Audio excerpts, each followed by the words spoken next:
సిరిసిల్ల సభకు ప్రభుత్వం పర్మిషన్ నిరాకరించడంపై ఆగ్రహం వ్యక్తం చేస్తున్నారు కాంగ్రెస్ సీనియర్ నేత వి హనుమంతరావు. నేరేళ్లలో దళితుల పట్ల పోలీసులు ఘోరంగా ప్రవర్తించారంటూ మండిపడ్డారాయన. పర్మిషన్ ఇస్తే ఏమవుతుంది, మా వాయిస్ వినిపిస్తాం కదా అన్నారు విహెచ్. సిరిసిల్లలో సభ నిర్వహించి తీరుతామంటున్న విహెచ్తో మరింత సమాచారం మా ప్రతినిధి ప్రవీణ్ తీసుకుంటారు. రాష్ట్ర వ్యాప్తంగా నేరేళ్ల అనేది ఇప్పుడు ప్రస్తుతం చర్చనీయాంశమైంది. ఈరోజు కాంగ్రెస్ పార్టీ ఆధ్వర్యం లోపల చలో సిరిసిల్ల కార్యక్రమం కొనసాగబోతోంది.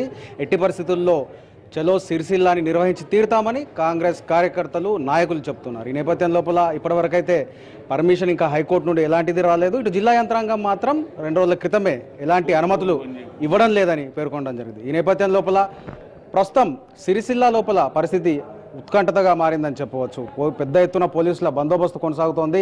ప్రస్తుతం నేను కరీంనగర్లో ఉన్నాను. మీరా కుమార్ బస్ చేసిన లాడ్జ్ వద్ద ప్రస్తుతం నేనున్నాను. నాతో పాటుగా సీనియర్ కాంగ్రెస్ లీడర్ వి హనుమంతరావు ప్రస్తుతం నాకు అందుబాటులో ఉన్నారు. ఆయన అడిగి మరిన్ని వివరాలను తెలుసుకునే ప్రయత్నం చేద్దాం. సార్ చెప్పండి, మీరైతే చాలా సిరిసిల్ల నిర్వహిస్తామంటున్నారు, ప్రభుత్వం పర్మిషన్ లేదని అంటుంది.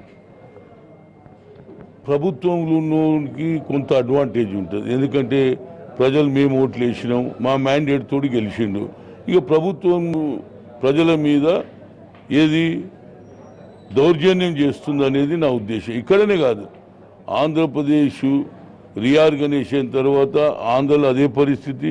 ఆంధ్రలో 2 నెలల నుంచి ఏది సంఘ బహిష్కరణ. ఇక్కడనేమో హరిజనులను బీసీలను కొట్టడం ఉట్టే కాదు, 3rd డిగ్రీ దొంగలకు, రౌడీలకు, ఏదైతే నేరగాళ్లకు, మోస్ట్ వాంటెడ్ పీపుల్కు ఏది 3rd డిగ్రీ ఇస్తారు. వీళ్ళు ఏ తప్పు చేయలే, మా రోడ్డు మీద నడుస్తున్నది, రోజు చంపుతున్నారు, ఎందుకురా భయ మమ్మలను, మా నేరేళ్ళకి వెళ్ళి ఇప్పటి 3 చచ్చిపోయినరు అని అడిగి కోపం మీద చచ్చిపోయినప్పుడు రాత్రికి తెలవంగానే వాళ్ళు పోయి ఎమోషనల్గా లారీ తలగబెట్టారు. అంత మాత్రాన 307 కేసు వేస్తారు, అర్ధరాత్రి తీసుకుపోయి 4 రోజులు కొడతారు. ఇది అన్యాయమా కదా? నియోజకవర్గంలో కావాలని చేస్తలేము, నీ నియోజకవర్గంలో అన్యాయం ఎక్కువ జరుగుతున్నది. ఇప్పటికీ 7 చనిపోయారు, ఈ 40 రోజులలో 3 చనిపోయారని చెప్పడానికి వస్తే కూడా మీరా కుమారి గారు మీరు వస్తే సిరిసిల్లాలో ప్రభుత్వానికి వ్యతిరేకంగా ప్రజల్ని మొబిలైజ్ చేస్తున్నారు, శాంతి భద్రతలకు విఘాతం అని కలెక్టర్ అంటారు.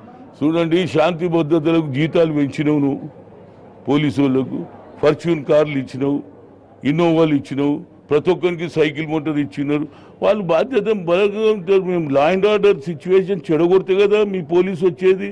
చాలా అన్యాయం అండి. నేను పోయి జైల్లో చూసి వచ్చిన, ఆ జైల్లో చూసినాక ఎన్టీవీ వాళ్ళు కూడా, మీరు కూడా చూస్తే మీకు కూడా బాధ. నేను ఆ రాత్రి అన్నమే తినలే. ఏం కొట్టుకోమండి, అది దొంగల, రౌడీల, దేశద్రోహుల గట్ల కొడతారండి. మా ఎస్పీ గారు అంటారట, ఇంతకుముందు సార్ ఎన్నో అయింది, మేము ఏ కేసు ఇప్పుడు ఎందుకు పెట్టినవరా? మీరు స్వయంగా ఎస్పీతో మాట్లాడారు కదా ఆ రోజు, మీరు ఏం అడిగారు? ఆయన ఎస్పీని అడుగుతా, ఆయన చాలా నీతి నిజాయితీగా, ఏది చిన్నగా ఉన్నప్పుడు నేను హరిశ్చంద్ర చదివినట్టు పుస్తకం, హరిశ్చంద్ర ఏ విధంగా మాట్లాడిండో అట్లా మాట్లాడిండు. మాటలు బాగున్నాయి అన్న. అయ్యా నువ్వు హరిశ్చంద్ర మాటలు చెప్పకు, నేను జైల్లో పోయి వచ్చినాక వాళ్ళ వాదన అయినాక నీతో అన్ని అబద్ధాలు చెప్పాడు ఆయన. నేనేం కొట్టలే, నేను తిట్టలే. ఏమంటాడు? డ్రగ్స్ కేసు పెడతావు నువ్వు, కోర్టులో గిన్న నువ్వు జవాబు చెప్తివి, కొట్టినట్టువి, డ్రగ్స్ కేసు. ఆఖరికి మీ భార్యలను కూడా ప్రాస్టిట్యూషన్లో పంపిస్తా అంటాడండి. ఇది ఒక ఎస్పీ ర్యాంకు యంగ్ పిల్లగాడు. ఏమంటే కేటీఆర్ ఒత్తిడి ఎంత ఉన్నదో దీంతో అర్థమవుతుంది. కేటీఆర్ చెప్పాడా, నథింగ్ డూయింగ్, మా లారీలు నడవాల్సిందే, మనుషులు సావాల్సిందే అని చెప్పిండు. కాబట్టి ఆయన ఆ పని చేసి. హైకోర్టు నుంచి ఎట్లాంటి తీర్పును ఆశిస్తున్నారు మీరు? హైకోర్టు మీ వైపు నిలబడతారు అంటే నాకు నమ్మికనండి. మానవతా దృక్పథంతో వాళ్ళు కూడా ఏదైతే బహిరంగ సభకు అవకాశం ఇస్తే బాగుంటుంది. మాకు 4 మాటలు మేము చెప్పుకుంటాం. మీరా కుమారి గారు ఢిల్లీ నుంచి వచ్చిండ్రి, హరిజనులకు అన్యాయం జరుగుతుంది ఆమె మాట. మీరా కుమార్ గారు చెప్తున్నారు, ఇలాంటి పరిస్థితుల్లో తెలంగాణకి వస్తానని అనుకోలేదు. ఆమె అనుకోలేదు, ఎందుకంటే తెలంగాణ ఇచ్చినాక ఏది సామాజిక తెలంగాణ వస్తుందని ఆమె కూడా అనుకున్నది. పేదవాని చేతుల్లో ప్రభుత్వం, కానీ ఇప్పుడు గడిల రాజ్యం, దొరల రాజ్యం వచ్చేసింది. ఒకే కుటుంబం నడుస్తుంది. నంబర్ 1 ఆయన, నంబర్ 2 కేటీఆర్, నంబర్ 3 హరీష్. అందులో కూడా ఎంత అన్యాయం ఉన్నదండి. ఈటెల రాజేందర్ వానికి రాడా, కడియం శ్రీహరి వానికి రాడా నంబర్ 2లో? ఏం అన్యాయం అండి. ఇంత అబద్ధాలు చెప్తే ఎట్లా చెప్పు? ఎప్పుడు సర్వే చేస్తాడట, సర్వేలో వాళ్ళే వస్తారట. నీకు అంత మంచి సర్వే రిపోర్ట్ ఉన్నాక ఇవాళ బహిరంగ సభకు ఎందుకు అవకాశం ఇస్తలేవు అనేది పాయింట్. అనుమతి లేకుండా మీరు సిరిసిల్ల వైపుకి వస్తే అరెస్టులు తప్పవు అని వాళ్ళు ఏదైనా చేయండి, మహాత్మా గాంధీని కూడా ఇట్లనే పెట్టిండ్రు. దేశ స్వాతంత్రం గురించి సాధించినవా లేదా? వాళ్ళు పెట్టుకొని ఎంతమందిని జైలు వేస్తారు.